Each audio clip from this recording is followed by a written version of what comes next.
రోజు తురిమిన మామిడికాయ పచ్చడి అయితే చేస్తున్నాను. ఇది చాలా బాగుంటుంది. ఇది 15 రోజులు నిలువైనా ఉంటుంది. వేడి వేడి అన్నం వెంబడైనా మనకు పప్పు వెంబడైనా వేసుకొని తినొచ్చు.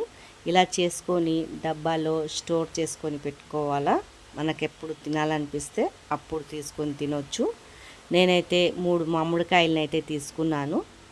దీన్ని మంచిగా వాష్ చేసుకొని బట్ట పెట్టి అయితే తుడుచుకున్నాక ఇలా సన్నగా అయితే తొక్క అయితే తీసేస్తున్నాను. ఈ మామిడికాయ పచ్చడి చిన్నప్పుడు మా అమ్మ చేసేది చాలా టేస్టీగా అయితే ఉండేదండి. ఒక ముద్ద అయినా ఎక్కువైనా తింటుండే. అప్పుడు కాలంలో అయితే ఈ పచ్చళ్ళు చాలా టేస్టీగా అవుతుండే ఇలా తురిమి చేస్తే. ఇప్పుడు అంతగానం రుచి అయితే ఉండలేదు. అప్పుడు ఉన్నప్పుడు అంత రుచి ఏం టేస్ట్ ఉండలేదండి మామిడికాయలదైతే పచ్చళ్ళు కూడా. అప్పుడైతే మనము ఇంట్లో పచ్చడి పెడితే గుమగుమలాడేది, బయటి వరకు వచ్చేది వాసన దూరం నుంచి వస్తుంటే కూడా. ఈ కాలంలో అంతా కల్తీలు అవన్నీ కలుస్తున్నాయి కదా, అందుకే పచ్చళ్ళు అయితే అంత గుమగుమలాడతలేవు.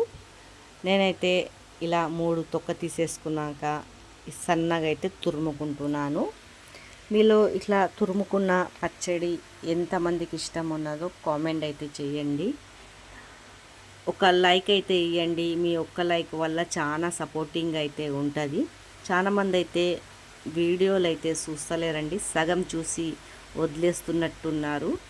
రిక్వెస్ట్ అయితే చేస్తున్నానండి, ఫుల్ వీడియో అయితే వాచ్ అయితే చేసి చూసి సపోర్ట్ అయితే చేయండి. ఇలా 3 మామిడికాయల్ని అంతా తురిమేసుకుంటున్నాను. చూడండి, అంతా ఇలా తురుముకున్నాక ఈ ముట్టీలు అయితే పక్కకైతే పెట్టేస్తున్నాను. 3 మామిడికాయలది ఇంత వచ్చిందండి చూడండి. తర్వాత దీంట్లో ఒక చెంచాడు కారము, టేస్ట్కి సరిపోయేంత, కొద్దిగా పసుపు, తర్వాత కొద్దిగా మనకు టేస్ట్కి సరిపోయేంత ఉప్పు, అల్లం ఎల్లిగడ్డ పేస్టు ఇవి వేసుకొని అయితే మంచిగా కలబెడుతున్నానండి. ఇది కలబెట్టాక ఒక అరగంట అయితే నాననియాల. అప్పటి వరకు అయితే నానిన తర్వాత వరకైతే నేను ఎల్లిపాయలు అయితే ఒలుచుకుంటున్నాను. చూడండి, ఇదంతా మంచిగా కలబెట్టి పక్కకైతే అరగంట పెట్టేశాను. తర్వాత దీంట్లో ఒక గిన్నె అయితే తీసుకున్న తర్వాత ఒక చెంచా జీలకర్ర తీసుకొని, ఆవాలు జీలకర్ర ఈ నూనెలో అయితే వేసుకున్నాను. నూనె కొద్దిగా ఎక్కువ పోసుకోవాలా, అప్పుడే బాగుంటుంది పచ్చడి. తర్వాత ఒక ఎల్లిపాయలు అయితే కొద్దిగా ఎక్కువనే తీసుకోవాలా.